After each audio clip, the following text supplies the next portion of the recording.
নীরব নিস্তব্ধ রজনী রাতে শুয়ে আছেন জাতির পিতা হজরত ইব্রাহিম আলাইহিসসালাম। এমনই সময় তিনি স্বপ্নে দেখলেন কে যেন তাকে বলছেন, হে ইব্রাহিম, তুমি কোরবানি করো। ইব্রাহিম আলাইহিসসালাম এই স্বপ্ন দেখে জেগে উঠলেন। পরের দিন সকালে তিনি 100 উট আল্লাহর রাস্তায় কোরবানি করে দিলেন। পরের দিন আবারও তিনি শুয়ে রয়েছেন। আবার ভেসে আসলো সেই দৈববাণী, কে যেন তাকে বলছেন, হে ইব্রাহিম, তুমি আল্লাহর রাস্তায় কোরবানি করো। পরের দিন সকালে আবার হজরত ইব্রাহিম আলাইহিসসালাম 100 উট আল্লাহর রাস্তায় কোরবানি করে দিলেন। কিন্তু হায়, মনে হয় আল্লাহ পাক রাব্বুল আলামিনের দরবারে তার এই কোরবানি কবুল হয়নি। তাই পরের দিন তিনি আবার যখন বিছানায় শায়িত রয়েছেন, তখন আবার ভেসে আসলো সেই দৈববাণী, হে ইব্রাহিম, তুমি কোরবানি করো। কে জেনে বারবার তাকে বলছে, হে ইব্রাহিম, তুমি আল্লাহর রাস্তায় তোমার সবচাইতে প্রিয় বস্তুটিকে কোরবানি করো। পরের দিন সকালে হজরত ইব্রাহিম আলাইহিসসালাম ভাবতে লাগলেন, আমি পরপর 2 দিন 200 উট আল্লাহর রাস্তায় কোরবানি করলাম, কিন্তু আল্লাহ কি আমার এই কোরবানি কবুল করলেন না? তাহলে কি চাচ্ছেন? আল্লাহ পাক রাব্বুল আলামিন আমার থেকে অনেক ভাবার পরে ইব্রাহিম আলাইহিসসালাম দেখলেন আল্লাহ পাক রাব্বুল আলামিন আমাকে স্বপ্নে বলেছেন, হে ইব্রাহিম, তুমি তোমার জীবনের সবচাইতে প্রিয় বস্তুটিকে আমার রাস্তায় কোরবানি করো। এই পৃথিবীতে আমার সবচাইতে প্রিয় বস্তু হলো আমার সন্তান ইসমাইল। হজরত ইব্রাহিম আলাইহিসসালামের বয়স যখন 86 বছর ছিল, তখন হজরত ইসমাইল আলাইহিসসালাম তার গৃহে পয়দা হয়েছিলেন। আর এই সন্তানটি ছিলেন ইব্রাহিম আলাইহিসসালামের সবচাইতে প্রাণের ও মহব্বতের সন্তান। কেননা এত বার্ধক্য বয়সে তিনি একটি সন্তান লাভ করেছিলেন। এই সন্তানটি ছিল তার বংশধারা জারি রাখার একমাত্র মাধ্যম।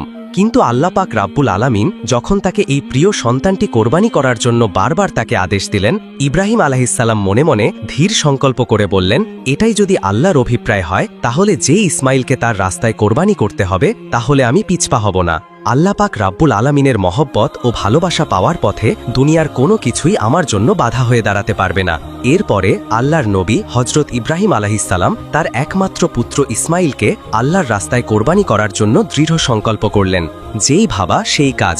ইব্রাহিম আলাইহিসসালাম তার সন্তান বালককে ইসমাইলকে ডেকে বললেন, হে বৎস, তুমি গোসল করে সুন্দর সুসজ্জিত কাপড় পরে তৈরি হয়ে নাও, আমি তোমাকে নিয়ে একটি দাওয়াতে যাব। শিশু ইসমাইল আলাইহিসসালাম ছোটবেলা থেকেই আত্মীয় স্বজন ও পিতার মহব্বত ছাড়াই লালিত পালিত হয়েছিলেন। ছোটবেলা থেকেই পিতা তার সঙ্গে ছিল না। যখন বালক ইসমাইল আলাইহিসসালাম শুনলেন পিতা তাকে নিয়ে এক জায়গায় দাওয়াতে যাবেন, বালক ইসমাইল মনের আনন্দে নেচে উঠল। তখন তিনি মাতা হাজেরার কাছে গিয়ে বললেন, আম্মাজান, আপনি কি শুনছেন? আব্বাজান আমাকে কি বলছে? আমাকে নিয়ে তিনি নাকি এক জায়গায় দাওয়াত খেতে যাবে। ও আম্মাজান, আপনি তাড়াতাড়ি করে আমাকে গোসল করিয়ে দিন, আমার উত্তম পোশাক সজ্জিত করে দিন, আমি আব্বার সাথে দাওয়াত খেতে যাব। তখন ইসমাইল আলাইহিসসালাম বললেন, আমার যে আর তর্স হইছে না। তখন বিবি হাজেরা বললেন, সত্যিই কি তিনি তোমাকে নিয়ে দাওয়াত খেতে যাবে? হজরত ইসমাইল আলাইহিসসালাম বললেন, আপনি তাকেই জিজ্ঞেস করে দেখুন না। এরপরে বিবি হাজেরা আলাইহিসসালাম ইব্রাহিম আলাইহিসসালামকে জিজ্ঞেস করলেন, ও আমার প্রাণের স্বামী, আমি কি শুনলাম আপনি নাকি ইসমাইলকে নিয়ে একটি দাওয়াতের কাজে যাবেন এবং দাওয়াত খেতে যাবেন? ইব্রাহিম আলাইহিসসালাম বললেন, ও হাজেরা, তুমি ঠিকই শুনছ, ইসমাইলকে গোসল করিয়ে সুন্দর পোশাক পরিয়ে সুসজ্জিত করে দাও, আমি তাকে নিয়ে এক দাওয়াতে যাব। প্রিয় দর্শক, অনেকের মনে হতে পারে হজরত ইব্রাহিম আলাইহিসসালাম আল্লাহর নবী হয়ে বিবি হাজেরা ও ইসমাইল আলাইহিসসালামের সাথে একটা মিথ্যা কথা বলেছেন। কিন্তু মূলত জাতির পিতা ইব্রাহিম আলাইহিসসালাম তাদের সাথে মিথ্যা কথা বলেননি। গভীরভাবে যদি চিন্তা করা হয়, তাহলে ইব্রাহিম আলাইহিসসালামের এই কথাটি সঠিক ও বাস্তবসম্মত ছিল। কেননা তিনি তো ইসমাইল আলাইহিসসালামকে নিয়ে আল্লাহ পাক রব্বুল আলামিনের একটি দাওয়াতেই যাচ্ছিলেন। এরপরে বিবি হাজেরা আলাইহিসসালাম বালক ইসমাইলকে উত্তম রূপে গোসল করিয়ে সুন্দর পোশাক পরিয়ে সুসজ্জিত করে ইব্রাহিম আলাইহিসসালামের কাছে নিয়ে আসলেন। অতপর তাকে স্বামীর হাতে তুলে দেওয়ার পূর্বে বললেন, ও আমার প্রাণের স্বামী, ইসমাইলকে আমি ছোট থেকে এই পর্যন্ত লালন পালন করেছি, কিন্তু এর মধ্যে আমি তাকে একটিবারের জন্য আমার দৃষ্টির আড়াল হতে দেইনি। ও আমার প্রিয় স্বামী, আপনি সব সময় তাকে দেখে রাখবেন, কখনোই আপনি তাকে আপনার চোখের আড়াল করবেন না। যতক্ষণ পর্যন্ত না আপনি আর ইসমাইল আলাইহিসসালাম আমার কাছে ফিরে আসছেন, ততক্ষণ পর্যন্ত আমি উদ্বিগ্ন থাকব এবং আপনার পথপানে এসেই থাকব। আমি আপনার এবং আমার পুত্রের পানে চেয়েই আমার সময় কাটাবো। হজরত ইব্রাহিম আলাইহিসসালাম বিবি হাজেরার এই কথা শুনে কোনো কিছুই উত্তর করল না। তার হৃদয়ের মধ্যে এক তুফান বয়ে যাচ্ছিল। তিনি মুখ ফুটে কোনো কথা বিবি হাজেরাকে বলতে পারছিল না। তার অশ্রুজেন দুচোখ বেয়ে বেরিয়ে আসতে চাচ্ছিল, কিন্তু তিনি তার অশ্রুগুলোকে আল্লাহ পাক রব্বুল আলামিনের মহাব্বতের দরিয়ায় চাপা দিয়ে রেখেছিলেন। এরপরে হজরত ইব্রাহিম আলাইহিসসালাম বালক ইসমাইলকে নিয়ে চলতে লাগলেন মিনার পাহাড়ের দিকে। অভিশপ্ত ইবলিশ যখন দেখল জাতির পিতা হজরত ইব্রাহিম আলাইহিসসাল্লাম আল্লাহ পাক রব্বুল আলামিনের আদেশ পালনার্থে একমাত্র পুত্র সন্তানকে জবন করার জন্য তিনি ধীর সংকল্প করেছে, তখন তারা সহ্য হল না। সে বলতে লাগল, হায়রে আমি ইবলিশ, মানব জাতির জন্য আমি বেহেশত থেকে বহিষ্কৃত হয়েছি এবং আমি চির মর্দুদ ও জাহান্নামী হয়েছি। আর সেই মানব জাতির একজন সন্তান ইব্রাহিম আল্লাহ পাক রব্বুল আলামিনের আদেশ পালন করে তার প্রিয়জন হবে, এটা আমি কিভাবে সহ্য করব? কোনোভাবে এটা হতে দেওয়া যাবে না। যে করেই হোক ইব্রাহিমকে এই কাজ থেকে ফিরিয়ে রাখতেই হবে। তাই ইবলিশ তার চক্রান্ত ষড়যন্ত্র বাস্তবায়নের জন্য সর্বপ্রথম বিবি হাজেরা আলাইহিসসাল্লামের কাছে একজন ভালো মানুষের বেশ ধরে উপস্থিত হল। বিবি হাজেরা আলাইহিসসাল্লামের কাছে গিয়ে ইবলিশ বলল, ও হাজেরা, তুমি কি জানো তোমার স্বামী ইব্রাহিম তোমার সন্তানকে কোথায় নিয়ে যাচ্ছেন? তখন বিবি হাজেরা আলাইহিসসাল্লাম বললেন, কেন? তিনি তাকে একটি দাওয়াতে নিয়ে যাচ্ছেন। তখন ইবলিশ বলল, আমি এতদিন ঠিকই শুনেছি, নারী জাতি অত্যন্ত সহজ ও সরল, তাদেরকে যে কোনো মিথ্যা কথা বলে ও প্রতারণামূলক কথা বলে ধোঁকা দেওয়া যায়। তোমাদের স্বামী তোমাকে ধোঁকা দিয়েছে। বিবি হাজেরা আলাইহিসসালাম শয়তানের মুখের এই কথা শুনে বলল, তুমি এ কেমন কথা বলছো? আমার স্বামী আল্লাহর নবী, তিনি কিভাবে আমাকে ধোঁকা দিতে পারেন? আমি তোমার কথা বিশ্বাস করি না। আর সত্যি করে বলো তো, তুমি কে এবং কি উদ্দেশ্যে আমার স্বামীর বিরুদ্ধে তুমি আমাকে প্রচারিত করছো? তুমি এখনই আমার কাছ থেকে দূর হয়ে যাও। ইবলিস বলল, ও হাজেরা, এখন তো তুমি অত্যন্ত তেজের সাথে কথা বলছো, কিন্তু কালকে যখন দেখতে পাবে সত্যি ইব্রাহিম তার সন্তান ইসমাইলকে জবেহ করে দিয়েছে, তখন দেখা যাবে তোমার এত তেজ কোথায় থাকে। বিবি হাজেরা এবার বিরক্ত হয়ে বললেন, আচ্ছা তুমি কি বলতে যাচ্ছ, একটু খুলে বলো তো। শয়তান তখন বলল, আমি সে কথা বলার জন্য তোমার কাছে এসেছি। তখন বিবি হাজেরা বললেন, তুমি কি আমাকে বুঝিয়ে বলতে পারো, এর কি কোনো যুক্তি হয়? একজন পিতা কেন তার একমাত্র নিরপরাধ সন্তানকে জবেহ করবে? শয়তান বলল, হাজেরা, ইব্রাহিম খামাখাই ইসমাইলকে জবেহ করে না। আল্লাহ পাক রব্বুল আলামিন তাকে নির্দেশ দিয়েছেন তিনি যেন ইসমাইলকে তার রাস্তায় জবেহ করে। সে কারণে ইব্রাহিম আলাইহিসসালাম তোমার পুত্র ইসমাইলকে তার পাহাড়ের দিকে নিয়ে যাচ্ছে। এখনো সময় আছে, তুমি তাড়াতাড়ি করে ইসমাইলকে তার হাত থেকে রক্ষা করো, নাইলে দেখবে ইব্রাহিম তোমার পুত্র ইসমাইলকে আল্লাহর আদেশ পালন করতে গিয়ে জবেহ করে ফেলবে। তখন বিবি হাজেরা এবার শয়তানের কথা শুনে বললেন, আল্লাহ পাক রব্বুল আলামিন দুনিয়ার এতগুলো মানুষের মধ্য থেকে যদি আমার পুত্র ইসমাইলকে তার রাস্তায় জবেহ করার জন্য কবুল করে থাকেন, তাহলে এর চাইতে বড় সৌভাগ্যের বিষয় তো আমার জন্য আর কিছুই হতে পারে না। শুধু একজন ইসমাইল নয়, আল্লাহ পাক রব্বুল আলামিন যদি আমাকে হাজার হাজার সন্তান দিতেন, আর সেই হাজার হাজার সন্তানকেও যদি আল্লাহ পাক রব্বুল আলামিনের রাস্তায় কুরবানি করার জন্য আল্লাহ পাক যদি আমাদেরকে আদেশ দিতেন, আমি খুশি মনে তাদের সকলকেই আল্লাহ পাক রব্বুল আলামিনের রাস্তায় জবেহ করে উৎসর্গ করে দিতাম। আমি বুঝতে পেরেছি তুমি মরদুদ, তুমি ইবলিশ, আর তুমি আমাকে ধোঁকা দিতে ও প্ররোচিত করতে এসেছ। আমি তোমার কাছ থেকে আল্লাহর আশ্রয় প্রার্থনা করছি। তিনি বললেন, আউযু বিল্লাহি মিনাশ শাইতানির রাজিম, লা হাওলা ওয়ালা কুওয়াতা ইল্লা বিল্লাহিল আলিয়্যুল আযীম। ও ইবলিশ, তুমি এখনই আমার চোখের সামনে থেকে দূর হয়ে যাও। বিবি হাজেরা আলাইহিসসালামের এই তেজদীপ্ত বক্তব্য শুনে ইবলিশ আর তার কাছে টিকতে পারল না। অতঃপর সে সেখান থেকে পাগলা কুকুরের মতো লেজ গুটিয়ে পালিয়ে গেল। ইবলিশ যখন দেখল বিবি হাজেরাকে ধোঁকা দিয়ে কোনো রকমই কাজ করা যাচ্ছে না, তখন সে চিন্তা করতে লাগল, যাই বালক ইসমাইলকে গিয়ে এবার ধরি। হজরত ইসমাইল আলাইহিসসাল্লাম হজরত ইব্রাহিম আলাইহিসসাল্লামের পিছনে পিছনে চলতেছিলেন এবং তিনি কিছুটা তার পিছনেই ছিলেন। ইবলিশ তখন ইসমাইল আলাইহিসসাল্লামকে হাতের ইশারায় ডেকে ইব্রাহিম আলাইহিসসাল্লাম থেকে আরও দূরত্বে নিয়ে গেল।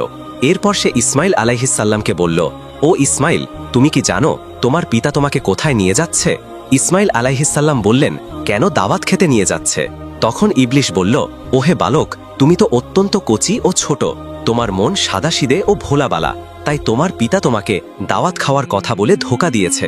তখন ইসমাইল আলাইহিসসাল্লাম বললেন, তুমি এ কেমন কথা বলছো? কেন আমার পিতা আমাকে ধোঁকা দিবে? আমি তার একমাত্র সন্তান, আর এতদিন পরে তিনি আমার সাথে দেখা করতে এসেছেন, ধোঁকা দেওয়ার উদ্দেশ্য কি হতে পারে? তখন ইবলিশ বলল, ও ইসমাইল, তুমি জেনে রাখো তোমার পিতা তোমাকে দাওয়াত খাওয়ার কথা বলে ধোঁকা দিয়ে জবেহ করার জন্য নিয়ে যাচ্ছে। মিনার পাহাড়ে গিয়ে তিনি তোমাকে জবেহ করে দিবেন।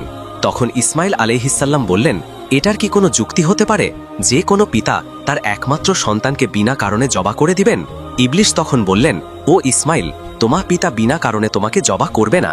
আল্লাহ পাক রব্বুল আলামিন তাকে নির্দেশ দিয়েছেন তিনি যেন তোমাকে তার রাস্তায় কোরবানি করেন, আর আল্লাহর নির্দেশ পালন করার জন্যই তোমার পিতা তোমাকে মিনার পাহাড়ে জবেহ করার জন্য নিয়ে যাচ্ছেন, তখন ইসমাইল আলাইহিসসালাম বললেন, আল্লাহ পাক রব্বুল আলামিন এই দুনিয়াতে এত এত মানুষের মধ্য হতে যদি আমাকেই তার রাস্তায় জবেহ করার জন্য কবুল করে থাকেন, তাহলে এর চাইতে বড় সৌভাগ্য বিষয় আর কী বা হতে পারে।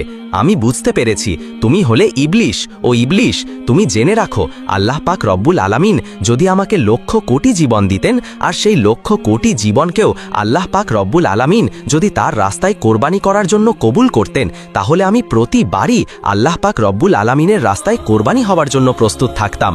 ও ইবলিশ, তুমি আমার কাছ থেকে এখনই দূর হয়ে যাও, আমি তোমার থেকে আল্লাহর কাছে আশ্রয় প্রার্থনা করছি। তখন ইসমাইল আলাইহিসসাল্লাম বললেন, আউযুবিল্লাহি মিনাশ শাইতানির রাজিম। এরপরে হজরত ইসমাইল আলাইহিসসাল্লাম ইবলিশকে লক্ষ্য করে পাথর মারতে লাগলেন। ইসমাইল আলাইহিসসাল্লামের সেই স্মৃতির চরণ করে আজ পর্যন্ত হাজিরা হজে গিয়ে সেই শয়তানের গায়ে পাথর নিক্ষেপ করে। এরপরে হজরত ইব্রাহিম আলাইহিসসাল্লাম পুত্র ইসমাইলকে নিয়ে মিনা প্রান্তরে উপস্থিত হলেন।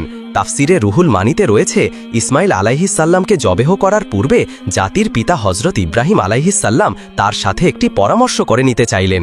কোরআনের ভাষায় ইব্রাহিম আলাইহিসসাল্লামের সেই পরামর্শের বাক্যগুলি ছিল এইরূপ। তিনি বললেন, ইন্নি আফিল মানামা ইন্নি জাবিহুম ফাংজুর মাজা তারা। তিনি বললেন, হে আমার বৎস, আমি স্বপ্নে দেখছি যে আমি তোমাকে জবেহ করছি, এখন তোমার অভিমত কি বলো। তখন ইসমাইল আলাইহিসসাল্লাম বলল, হে আমার পিতা, আপনি যা আদিষ্ট হয়েছেন তাই করুন, আল্লাহ ইচ্ছা করলে আপনি আমাকে ধৈর্যশীলদের অন্তর্ভুক্ত পাবেন। হজরত ইসমাইল আলাইহিসসাল্লামের এইরূপ জবাব শুনে ইব্রাহিম আলাইহিসসাল্লাম অত্যন্ত খুশি হলেন। তারপর ইসমাইল আলাইহিসসাল্লাম তার পিতাকে লক্ষ্য করে বললেন, ওহে আব্বাজান, আপনি তো আমাকে জবেহ করে দিবেন, তার পূর্বে আমার কয়েকটি অনুরোধ রয়েছে, আপনি কি দয়া করে আমার সেই অনুরোধগুলি রক্ষা করবেন? তখন ইব্রাহিম আলাইহিসসাল্লাম বললেন, বৎস, তুমি তোমার আর্জিগুলো পেশ করতে পারো, আমি সেগুলিকে যথাসাধ্য রক্ষা করার চেষ্টা করব। তখন হজরত ইসমাইল আলাইহিসসাল্লাম বললেন, ওহে আব্দাজান, আমাকে জবেহে করার পূর্বে আমার হাত পা উত্তম রূপে বেঁধে নিবেন। দেখা যায় জবেহে করার সময়ে জীবজন্তুগুলি তাদের হাত পা ছোড়াছুড়ি করে, তেমনিভাবে মৃত্যু যন্ত্রণা সহ্য করতে না পেরে আমিও যদি আমার হাত পাগুলি ছোড়াছুড়ি করি, তা যদি আপনার শরীরে লেগে যায়, এতে আমার বেয়াদবি হবে, আর আমি চাই না মৃত্যুর পূর্বে আমার পিতার সাথে আমি বেয়াদবি করি। অতএব হে আব্বাজান, আপনি আমার এই অনুরোধ রক্ষা করবেন। আর দ্বিতীয়ত হলো, আমাকে জবেহে করার সময় আপনি আমার চক্ষুদয় ভালোভাবে কাপড় ধারা বেঁধে নেবেন, কেননা জবেহে করার সময় যদি আমার দৃষ্টি আপনার চেহারায় পড়ে, তাহলে আপনার প্রতি আপনার দয়া হবে, যাতে আপনার জবেহের কাজে ব্যাঘাত সৃষ্টি হবে। আমি চাই না আমার চেহারার কারণে আপনি আল্লাহ পাক রাব্বুল আলামিনের আদেশ পালন করতে কোনোরূপ বাধার সম্মুখীন হন। আর তৃতীয়ত হলো, আমার যে আবদার তা হলো, কোরবানি করার পরে যখন আপনি গৃহে প্রত্যাবর্তন করবেন, তখন আমার রক্তমাখা জামাকাপড়গুলি নিয়ে আমার জনম দুঃখিনী আম্মার নিকট সমর্পণ করবেন এবং তাকে আমার সালাম জানাবেন, আর বলবেন যে তার এই ত্যাগের বিনিময়ে আমরা একত্রে বেহেশতে অবস্থান করতে পারব। এবং তাকে আরও বলবেন যে আল্লাহ পাক রাব্বুল আলামিন তার নির্দেশ পালন করার যে তৌফিক আমাদেরকে দিয়েছেন, তার জন্য তিনি যেন শুকরিয়া আদায় করেন এবং তিনি যেন আমার জন্য কোনো রূপ দুঃখ প্রকাশ না করেন। পুত্রের মুখে এই কথাগুলো শ্রবণ করে হজরত ইব্রাহিম আলাইহিসসাল্লাম অত্যন্ত সন্তুষ্ট হলেন। তিনি তার অস্থিনের নিচে পূর্বেই একগাছা দড়ি ও একখানা ছুরি লুকিয়ে রেখেছিলেন। তারপর তিনি সেই দড়ি বের করে হজরত ইসমাইল আলাইহিসসাল্লামের হাত ও পা ভালো মতো বেঁধে নিলেন। এরপরে তার চোখে একখানা কাপড় বেঁধে নিলেন। তারপর হজরত ইসমাইল আলাইহিসসাল্লামকে জবেহে করার জন্য মাটিতে শুইয়ে নিলেন। জাতির পিতা হজরত ইব্রাহিম আলাইহিসসাল্লাম তার হাতে ছুরি নিয়ে প্রস্তুত রয়েছেন। তিনি জবেহে করবেন তার একমাত্র সন্তান ইসমাইলকে। তিনি এর মাধ্যমে চাচ্ছেন আল্লাহর আদেশ পালন করতে। তিনি সংকল্প করেছেন যে আল্লাহর আদেশ পালন করতে তাকে পৃথিবীর কোনো শক্তি বাধা দিতেই পারবে না। পিতা তার পুত্রের গলায় ছুরি চালিয়ে দিবেন আল্লাহর প্রেম ও মহব্বতে মাতোয়ারা হয়ে। এই দৃশ্য দেখে আসমান ও জমিনের ফেরেশতারা প্রকম্পিত হয়ে যাচ্ছে। তারা আল্লাহর তাসবিহ ও পবিত্রতা ঘোষণা করে যাচ্ছে। এরপরে হজরত ইব্রাহিম আলাইহিসসাল্লাম পুত্র ইসমাইলের গলায় ছুরি চালাতে যাবেন। এমন সময় আল্লাহ পাক রাব্বুল আলামিন ছুরিকে নির্দেশ দিলেন, হে ছুরি, খবরদার, তুই ইসমাইলের গলার একটি পশমও কাটবি না। তুই যদি ইসমাইলের গলার একটি পশমও কাটিস, তাহলে তোর জন্য আমি জাহান্নামের আগুনকে অবধারিত করে দিব। তারপর হজরত ইব্রাহিম আলাইহিসসালাম বিসমিল্লাহ বলে পুত্র ইসমাইলের গলায় ছুরি চালিয়ে দিলেন। কিন্তু ছুরি তো পূর্বেই আল্লাহর নির্দেশ পেয়েছে। সে আল্লাহর ভয়ে ভীত হয়ে ইসমাইল আলাইহিসসালামের গলায় একটি পশমও কাটল না। ইব্রাহিম আলাইহিসসালাম বারবার ইসমাইল আলাইহিসসালামের গলায় ছুরি চালাচ্ছেন, কিন্তু কোনোরূপেই তিনি তার গলা কাটতে সক্ষম হচ্ছিল না। তখন হজরত ইসমাইল আলাইহিসসালাম তার পিতাকে বললেন, আব্বাজান, আপনি সম্ভবত আমার স্নেহের প্রভাবে প্রভাবিত হয়ে জোরে ছুরি চালাতে সক্ষম হচ্ছেন না। ও আব্বাজান, আপনি আপনার গায়ের সমস্ত শক্তি দিয়ে ছুরি সঞ্চালন করুন। আমরা যদি আল্লাহ পাক রব্বুল আলামিনের আদেশ পালনে ব্যর্থ হই, তাহলে আমাদের দুজনকেই জবাবদিহি করতে হবে। ইসমাইল আলাইহিসসালামের এই কথা শুনে পুনরায় হজরত ইব্রাহিম আলাইহিসসালাম তার গায়ের সমস্ত শক্তি দিয়ে ইসমাইলের গলায় ছুরি চালাতে লাগলেন, কিন্তু তারপরেও ছুরি হজরত ইসমাইলের একটি পশমও কাটতে পারল না।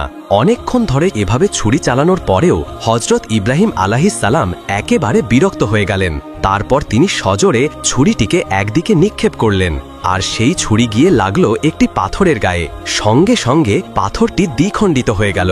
ইব্রাহিম আলাইহিসসালাম চক্ষু খুলে দেখলেন ছুরির আঘাতে পাথর দ্বিখণ্ডিত হয়ে গেছে।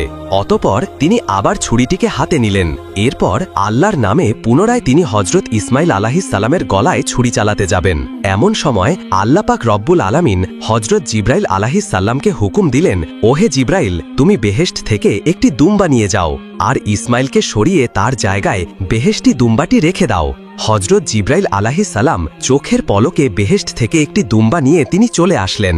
প্রিয় দর্শক, এখানে একটি কথা বলে রাখা ভালো, এই দুম্বাটি ছিল হজরত আদম আলাইহিসসালামের নেক সন্তান হাবিলের কোরবানিকৃত দুম্বা, যেটি আল্লাহ পাক রব্বুল আলামিন এতদিন বেহেশতে সংরক্ষণ করে রেখেছিলেন। তারপর হজরত জিব্রাইল আলাইহিসসালাম ইসমাইল আলাইহিসসালামকে সরিয়ে ইব্রাহিম আলাইহিসসালামের ছুরির নিচে সেই বেহেশতি দুম্বাটি রেখে দিল, আর ওদিকে হজরত ইব্রাহিম আলাইহিসসালাম ছুরি চালিয়ে দিলেন। সাথে সাথে বেহেশতি দুম্বাটি কোরবানি হয়ে গেল। কিন্তু হজরত ইব্রাহিম আলাইহিসসালাম মনে করলেন তার পুত্র ইসমাইলকে তিনি কোরবানি করে দিয়েছেন। কোরবানি সম্পন্ন হওয়ার সাথে সাথে হজরত ইব্রাহিম আলাইহিসসালাম বললেন, আলহামদুলিল্লাহ, আলহামদুলিল্লাহ। তারপর তিনি তার চক্ষু খুলে দেখলেন ইসমাইল তো তার পাশে দাঁড়িয়ে রয়েছে। কোরবানি হয়ে গেছে একটি বেহেশতি দুম্বা। এই দৃশ্য দেখে হজরত ইব্রাহিম আলাইহিসসালাম আল্লাহর ফেরেশতা জিব্রাইল আলাইহিসসালামকে জিজ্ঞাসা করলেন, হে ভাই জিব্রাইল, আল্লাহ পাক রব্বুল আলামিন কি তবে আমার কোরবানি কবুল করেননি? কেন আমি আমার পুত্র ইসমাইলকে কোরবানি করতে সক্ষম হলাম না? হজরত জিব্রাইল আলাইহিসসালাম বললেন, হে ইব্রাহিম, আল্লাহ তাআলা আপনার প্রতি সন্তুষ্ট হয়েছেন।